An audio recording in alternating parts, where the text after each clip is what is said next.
So, what do you mean by case study, and how far do you think it is important for all of us in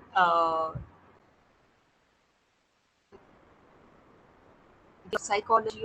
And, how many of you feel the importance of case studies?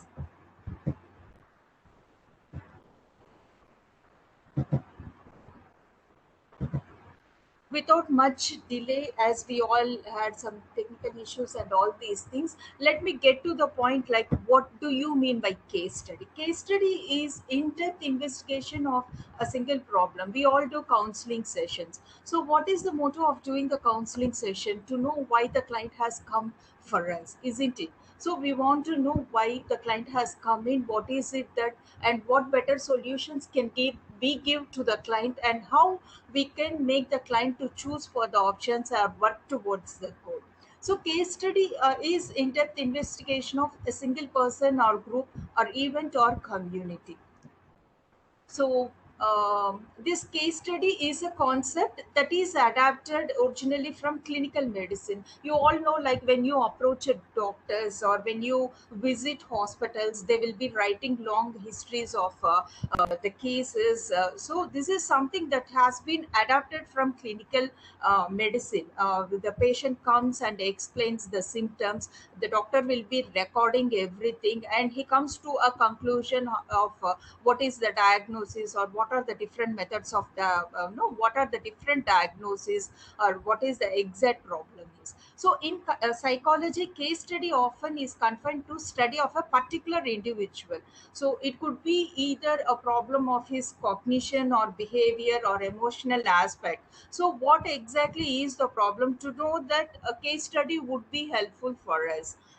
So case study is information mainly that we get from the patients, and also it is just like your research methodology, but research methodology is a huge data collection. But in case study, you're taking or you're collecting data from a single person, and you try to analyze whatever the client has said. You try to analyze and you try to interpret those data, and come up to conclusions.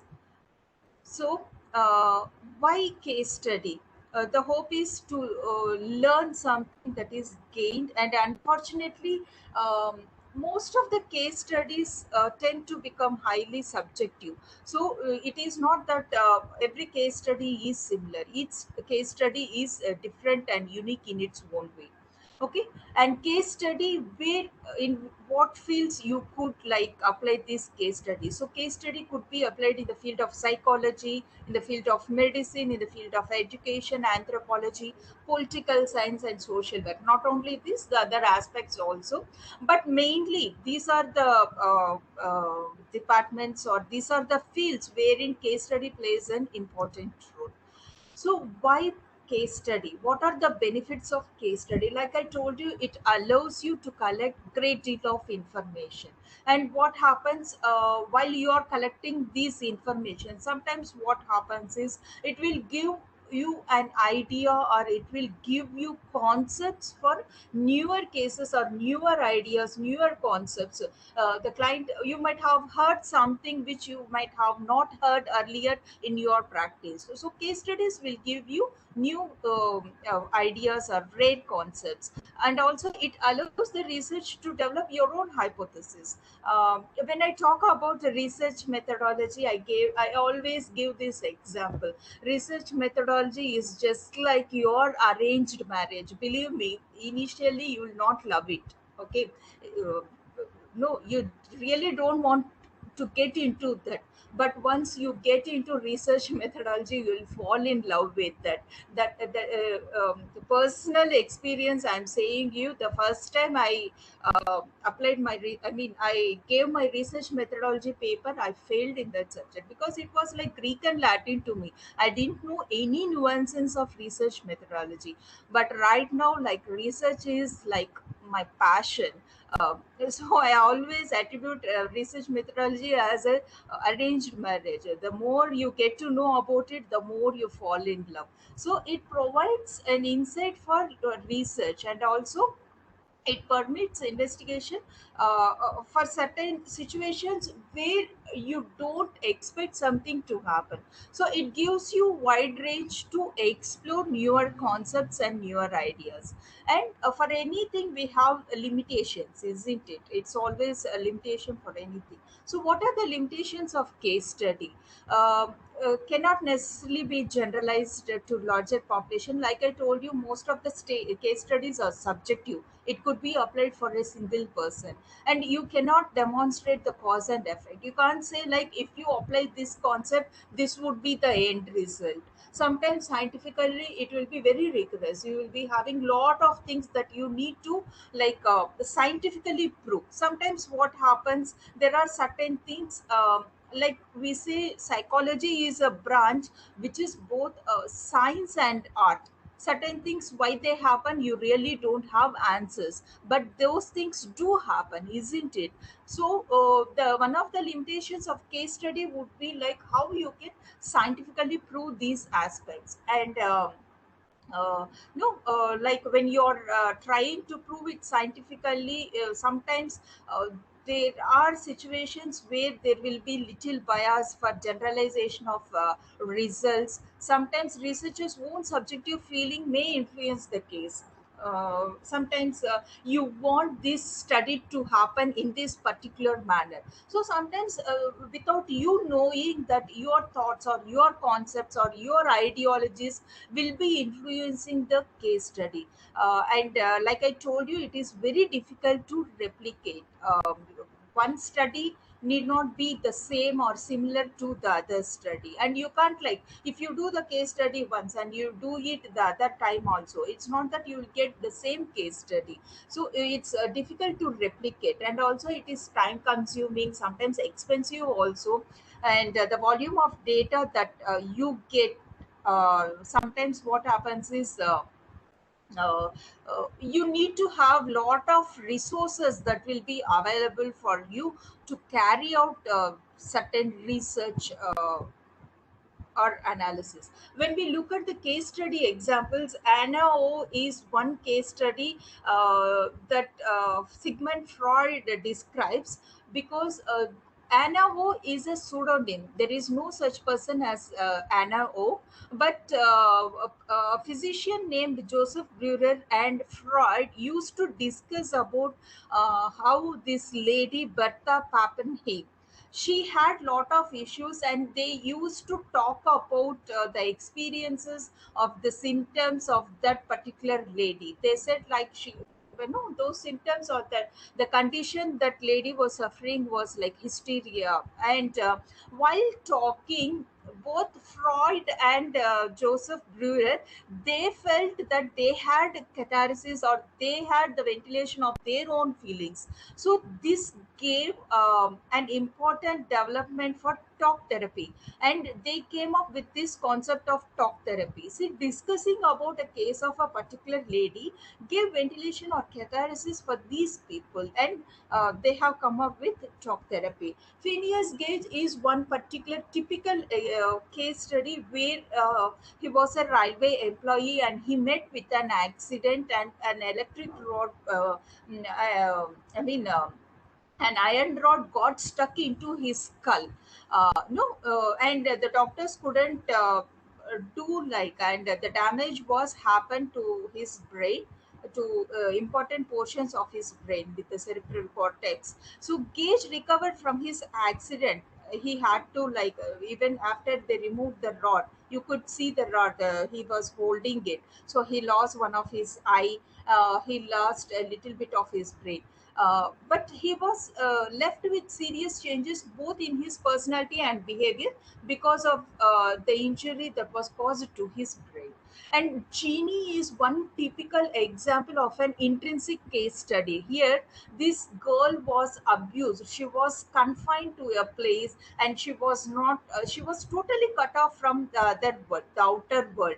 So, this girl was subjected to horrific abuse and isolation. So this became a typical case to study the importance of language development. If you are like see language development, we all know that the different milestones, different developmental milestones in a particular individual.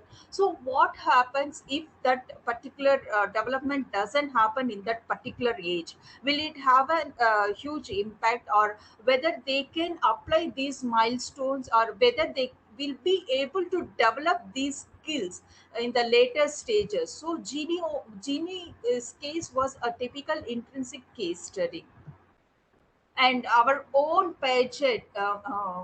Okay, Paget I'll discuss later.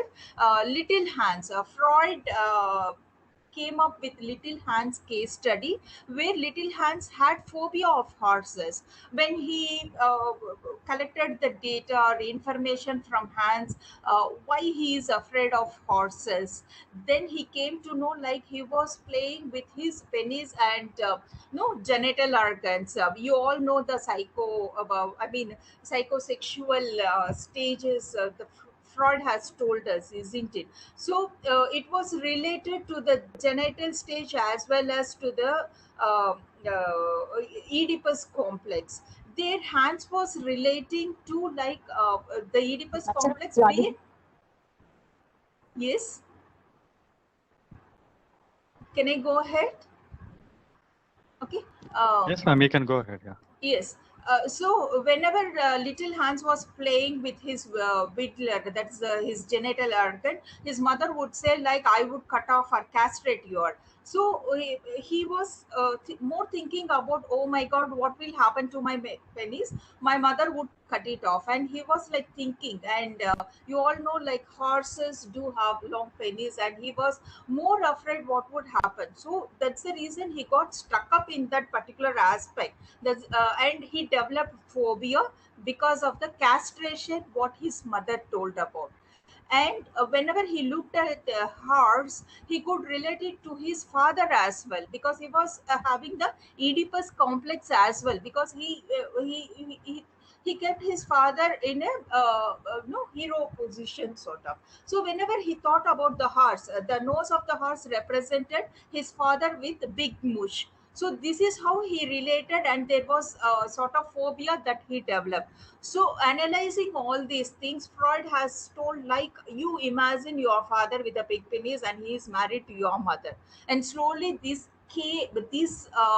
has made up hands to overcome his castration anxiety and identify with his father. See how the relation happens, how the data that is collected is interlinked in between, and how it helped little Hans to overcome the phobia for horses. And when we look at the types of case study, there are different types of case study, like collective case study, descriptive case study, exploratory, instrumental, and intrinsic.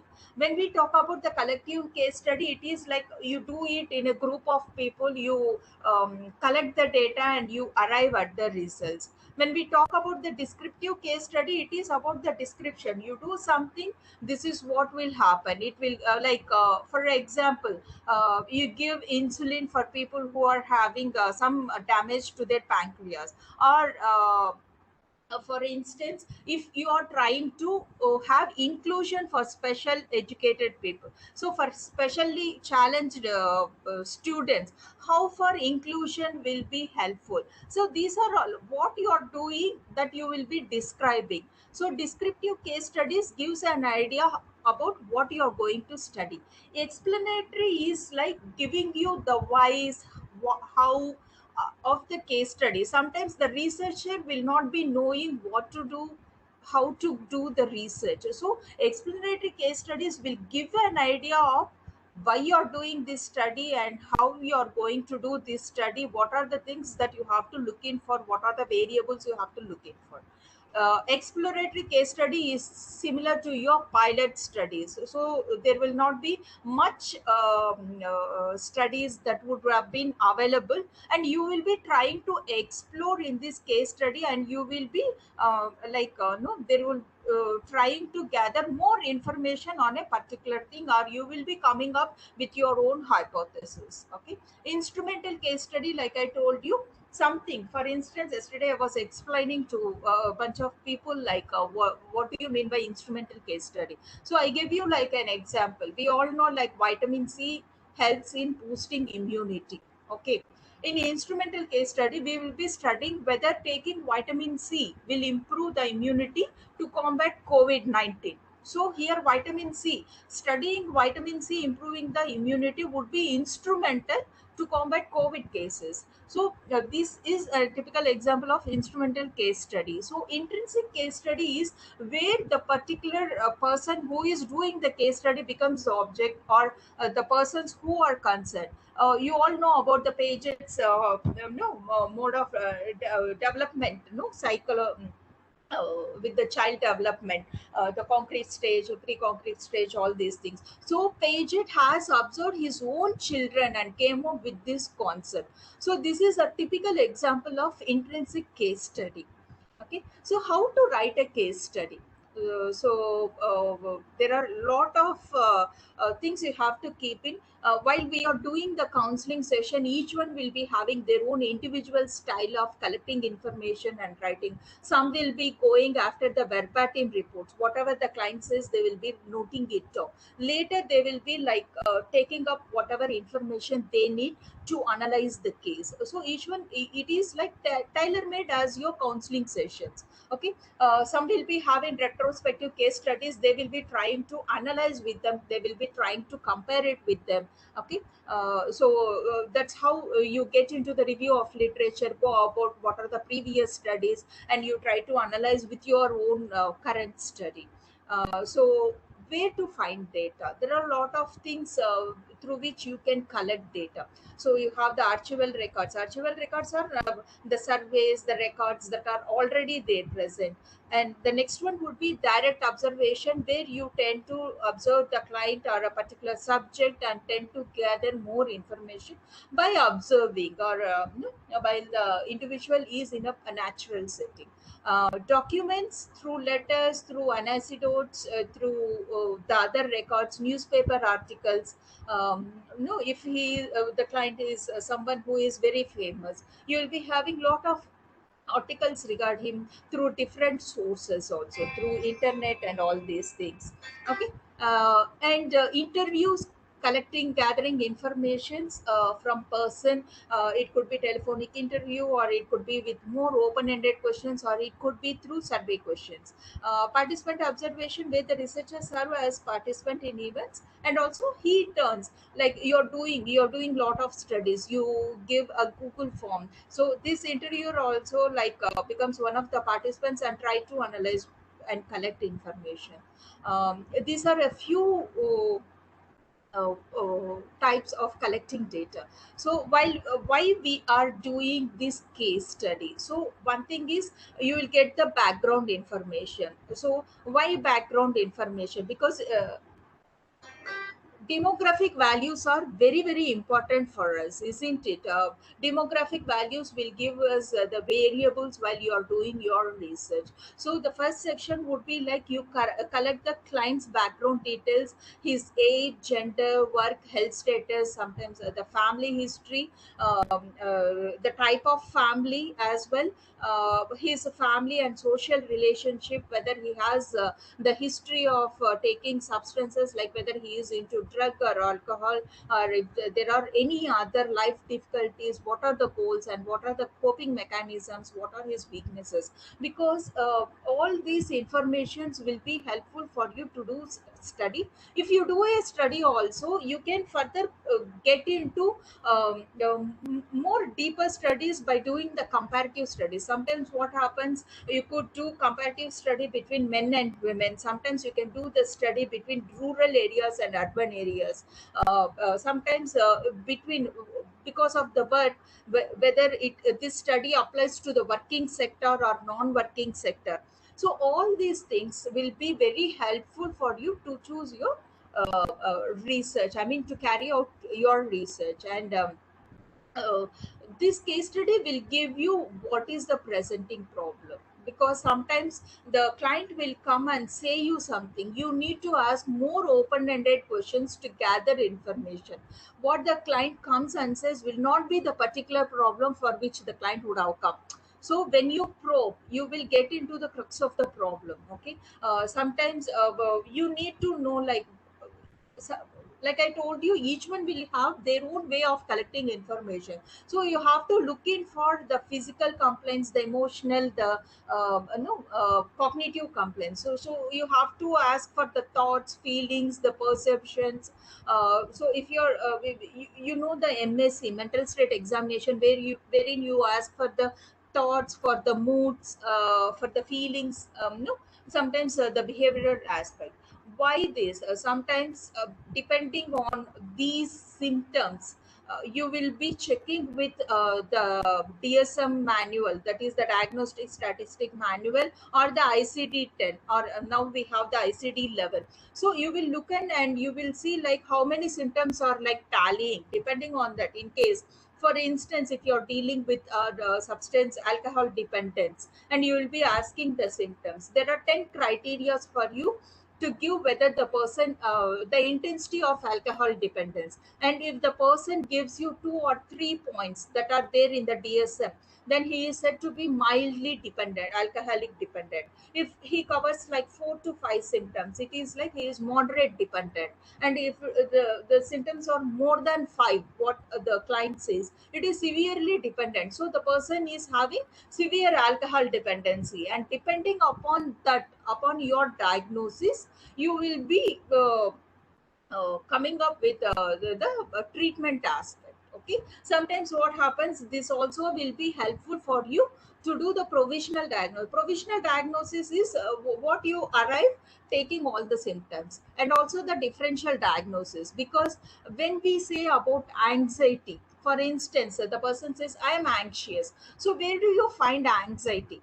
Where do you find the person will be anxious? The person will be anxious in GAD, generalized anxiety disorder. The person will be anxious in phobia. The person will be anxious in panic disorders, isn't it? So you will further create that information. So whether the person, that anxiety is making him to avoid certain behaviors, so that will be your phobia. Whether the person is having some sort of breathlessness, palpitation, sweating, and no, that will be giving the panic attacks. So this case study, the informations will be helpful for you to arrive at the differential diagnosis and also to the provisional diagnosis. So it is similar to your medical field. Like in medical field also, you will be the symptoms will be told by the patient, and the signs will be elicited by the doctor. So this will be helpful for them to have the provisional diagnosis and the differential diagnosis. So if the person comes and says I'm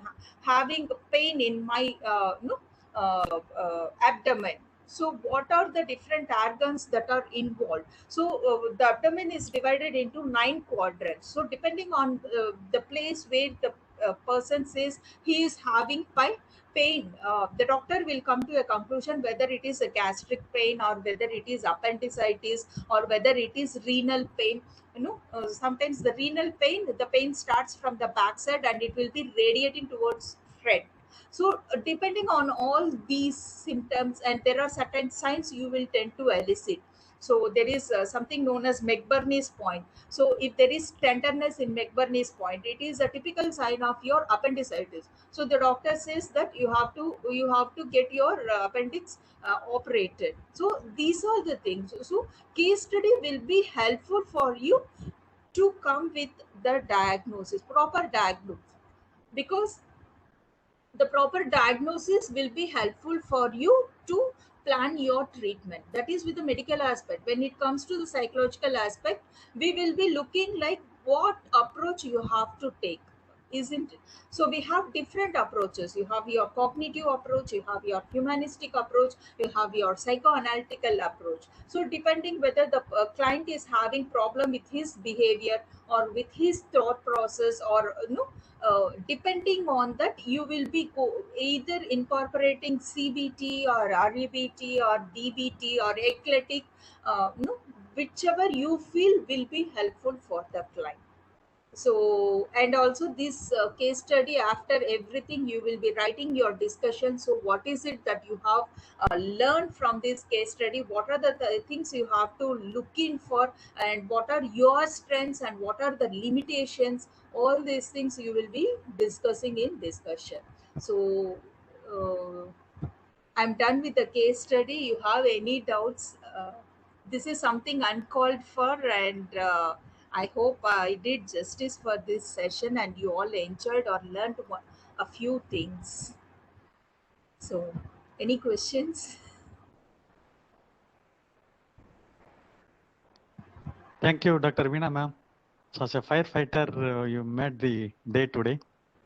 Thank you. So yes, ma'am. Participant, you can unmute yourself and you can ask the question related to case studies to the resource person directly, or you can put in the chat box. I can able to read.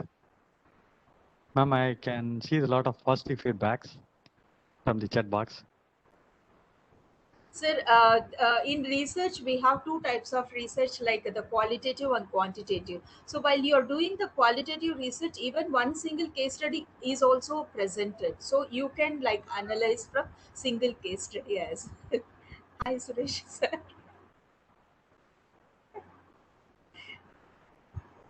Thank you so much.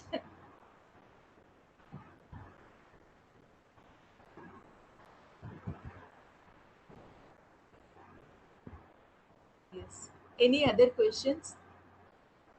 Yes, like I told you, a single case study also will be helpful for you to analyze. So, thing is like it depends on how efficient you are in collecting the data. That's the reason we always say case study. Uh, it's an art. Case study is an art, so you should know the nuances, and you should know like what are the probable questions, what are the questions you need to ask. Most of the times, please go in for open-ended questions so that you can gather lot of information. Close-ended questions will just give you answer like yes or no, so you will make the client shut. So go in for more open-ended questions.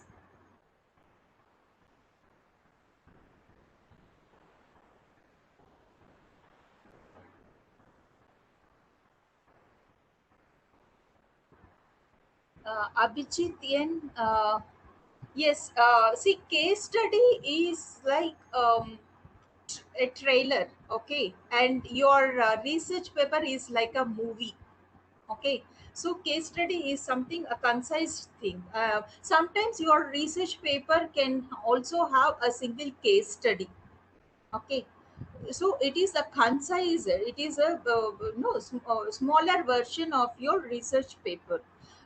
So case studies why means when you're doing your counseling sessions, these case studies, when you document each and everything, that will be very resourceful for you to, as a counselor, that will be helpful for you to analyze yourself or to analyze the case and come up with solutions. What are the different solutions, or what is the homework you need to give to the client? So this will be very resourceful for you. Sometimes what happens, the client will come now, and for 1 year he'll not turn up and he'll not see. After 1 year he'll be coming with the same problem. So that time it will be helpful for you to like not get into the problem once again, so you will have an idea about what the problem the client had if you document it and keep it for you. Bias, like we say, see, your own thoughts, your own thank you. Your own thoughts should not get biased. See, if you feel like the client is feeling so and so, he is suffering with so and so disease, you can't have that judgmental. So you have to probe into that. Then you have to come for the conclusions. Okay. And sometimes what happens is, while we are doing research paper also, this we have come across, the previous studies would have given positive for the hypothesis. For us, the hypothesis went in a negative mode, okay. It didn't support the study. That could also happen. Yes, that could happen. That doesn't mean that no, we have to alter our study. We went ahead with our study. We said that our hypothesis didn't support the study. So this will happen. when you are doing, like I told you, each one, it could depend. Maybe it could depend on our experience, the way we do the study. There could have been some sort of issues, the way we carried out the study also, or the questionnaire would have been like easily perceived by the persons, because we did the study in old age people. So I think the questionnaires which we gave, I don't know how the older age people understood that concept. So there could have been some bias in that. So those biases are there, natural biases that could occur in any case study. So that's the reason. But we went ahead with our study and we published it as we got the results. So that could happen. Yes. Thank you, Veena ma'am. You nicely answered all the questions Thank you so much, and sir. all are enlightened with the case study presentations. Yes, I wish everyone could really get into this and do lot of research. Like I told you, please believe me. Once you get into research, you will love it. No, uh, it becomes a passion for you. It becomes a motivating factor for you to get more deeper and deeper, and you will learn a lot. Not only for the research aspect, it will teach you lot of things. You will know how to gather information that will really expand your horizon in that subject. So thank you so much. Thank you, ma'am. So once again, thank you. And you really explained about the case studies and the benefits, limitations with the examples and types of case studies and how to write all those things from A to Z of case studies. And you compared with the research methodology as well as with the case studies. Thank you very much, ma'am. So Thank you. kindly accept the gratitude on behalf of American College Madurai, MS Chellamuthy Institute Madurai, and the Madras School of Social Work Chennai, and Red Pond Educational Research Center Madurai, and Yellow Pond Counseling Center Madurai. Thank you, Veena ma'am. Thank you all the participants. Thank Thank you, you. one and all. Thank you for bearing with me and listening patiently. Thank you so, so much for one and all. Thank you.